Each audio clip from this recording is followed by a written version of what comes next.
sometimes covering the comic book industry every single day on my channel becomes a very hard task because nothing is ever really going to change. And if it does change, it's going to be in 5 years. And I'm going to have wasted the last 5 years of my life reading terrible comic books where basically the same terrible writers are moved around like a shell game within DC and Marvel comics, or sometimes they'll even swap the creators around between the publishers. And you're basically just getting the same tired tropes, the same tired stories, the same bastardizations of characters over and over again by the same writers. And it's really depressing. We're starting to see a lot of comic book retailers come to grips with the fact that the American comic book industry might not make it back from what's happening right now because there are no talented creators left. And the people that are left are the ones that didn't have better opportunities to move on into video games or animation or streaming service, like writing screenplays and stuff like that. Basically, we're reading all the stories from the leftovers, and the new talent that they are bringing into DC and Marvel are no talent at all. And they keep getting work over and over again, apparently, because they're the only people that are willing to work for such meager wages. And it's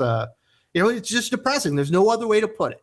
Every once in a while, you get a great story, and you have to feel really happy about that, because in today's comic book market, a good story, a good superhero story from DC or Marvel is really an aberration, where it should be the rule, right? They do superhero comic books. You would imagine they would release at least 2 or 3 really good superhero stories a week, and that's just not happening because the creators basically all suck. And it's, I just want to pull my hair out sometimes.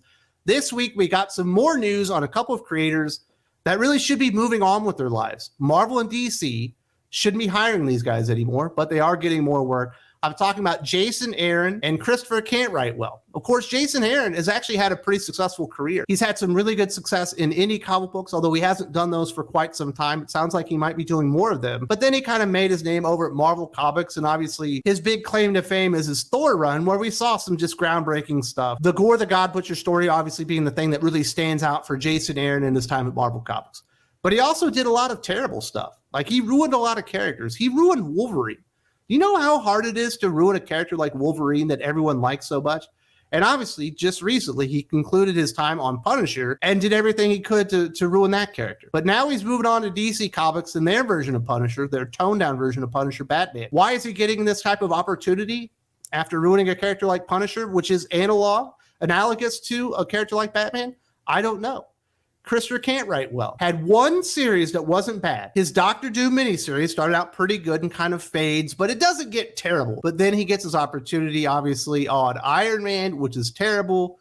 He ends up getting some Captain America work, and basically everything that he's done at Marvel following his Doctor Doom miniseries has been absolute crap. And now he's moving on to Thanos. It wasn't that long ago that Thanos was the central figure in the MCU, one of the coolest villains in the history of comic books, period. And Jason Aaron actually had a pretty interesting take on the early days of Thanos. I think it's called Thanos Rising. I don't know that I highly recommend it, but I definitely recommend it. It's actually a pretty good read. I'd rather read that than whatever Christopher Cantwell is going to do with the character. But with the success and notoriety that Thanos had garnered within the MCU, they put Donny Cates, a young upstart writer, on the book, and he did really an awesome, amazing Thanos story. Kind of screwed over Jim Starlin in the process, but that's another thing. I really don't think that was a Donny Cates thing. I think that was more of a Tom Brevoort thing, the screwing over Jim Starlin. But the character was hot as could be. The biggest villain in the MCU, Donny Cates, writes this amazing miniseries that just garners all this hype and really launches his career. Badass series. Everyone loved that. We get Cosmic Ghost Rider out of all that. They follow it up with Tinny fucking Howard on a Thanos miniseries. Not surprisingly, no one liked it, and it didn't sell dick. And now they're following that up. Is Christopher Cantwell a downgrade from Tinny Howard? I think that's debatable at this point. I don't think that Christopher Cantwell is a better writer than Tinny Howard. I think it's probably a lateral move just as far as quality of talent. They apparently don't care about Thanos anymore because he's not in the MCU, so they're giving the character to Christopher Cantwell. Let's get to the details. Jason Aaron, who gained plenty of fame in the comic book world during his tenure at Marvel, originally got his start at DC's imprint Vertigo, and now he's returning to his roots for Batman Offworld. According to IGN, Aaron will be joined by artist Doug Mahnke in bringing the Caped Crusader into a brand new adventure. The official description from DC reads, a routine night in Gotham City for a young Batman proves to be anything but routine when the crime fighter is confronted with a sort of foe he's never faced before, one from beyond the stars. A universe of possible alien threats leads Batman to a daring decision to venture alone into the far reaches of the cosmos for the very first time, when the Dark Knight will face the fight of his life. I really like Batman, but Batman going into the cosmos, like out of our galaxy to go fight some aliens, doesn't really make sense for the character. He's what we call a street level character, Jason Aaron. he's actually best left to the streets. And yes, we do see him, you know, on the Justice League satellite every once in a while. And certainly he's ventured out there with the other very powerful DC superheroes to confront some very big threats from the cosmos themselves. But Batman going on a one-man mission to fight aliens in another galaxy, quite frankly, sounds stupid. But the good news is I don't think that Jason Aaron could ruin the character with this. It's not in continuity, or at least it doesn't sound like it is. And I don't believe DC Comics are going to give him carte blanche with the character. Although you never really know these days, because they did let Gary Whitta, the guy from Star Wars Rogue One, write that Batman Fortress series where some aliens came to Earth. And basically he did everything he could to ruin the Batman character. So Jason Aaron is certainly a bigger name in comic books, because I think we all know that if left to his own devices, Jason Aaron would go back and retcon Bruce Wayne's origin story to where his parents were actually going to put him up for adoption before they died, but he never knew that until he resurrects him and finds out that his parents actually hated him because he was a terrible child. I could see Jason Aaron doing something like that, and I can actually see DC Comics greenlighting that. Hopefully they don't give him that much creative freedom in this stupid Batman off-world story. But it's going to have really good art. I wish they would pair Doug Mahnke with actually like a good writer, but who's their good writer now? Who would they actually pair Doug Mahnke with that would actually deliver a good story?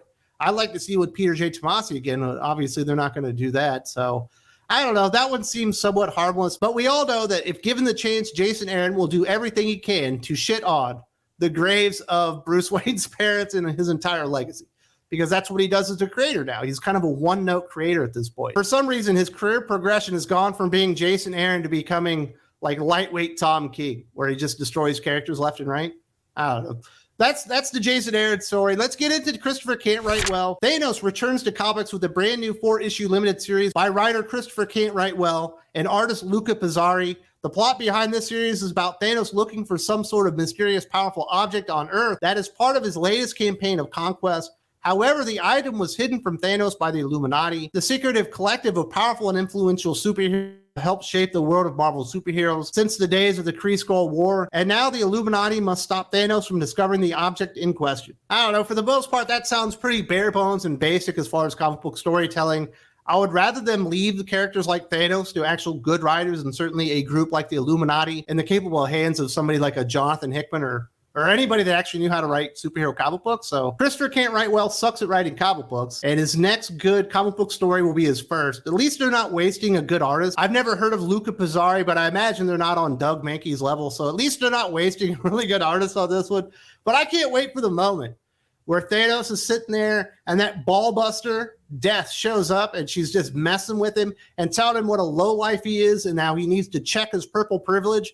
And the only reason he has insurance is because he's purple and male or whatever. Stupid social message. Christopher Can't Write Well decides to ham fist into the story because he's not actually interested in writing about superheroes or supervillains. He's just interested in writing stories that would serve a better purpose as like a thesis for like a women's lib degree or something like that. At some university no one's ever heard of. Like that's who he is as a writer. So I don't know why these guys keep getting work. I mean, I guess I can understand Jason Aaron because he's actually been successful. He's written a good story. In fact, he's written a story so good that he will be remembered forever for being the guy that created Gore the God Butcher. And he was also the co-writer of the Vader Down story, which is probably the best Star Wars story that's been released from Disney since they owned Lucasfilm or whatever. So he's at least had some success. He did write Star Wars #1, which I think is the second or third best-selling comic book of the last 20 years. So I guess I get him, even though no one likes his writing anymore and everyone stopped buying his comic books. But the Christopher Can't Write Well thing just completely mystifies me. I don't get it. There's like no talent there.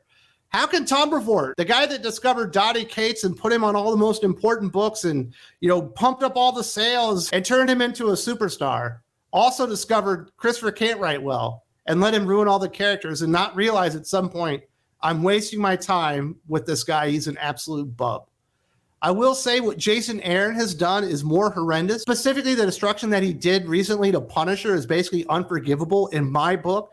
And I really believe this was the last fuck you that he could have ever given to Marvel Comics fans at the time. And I think it was done on purpose. There's also a link in the video description.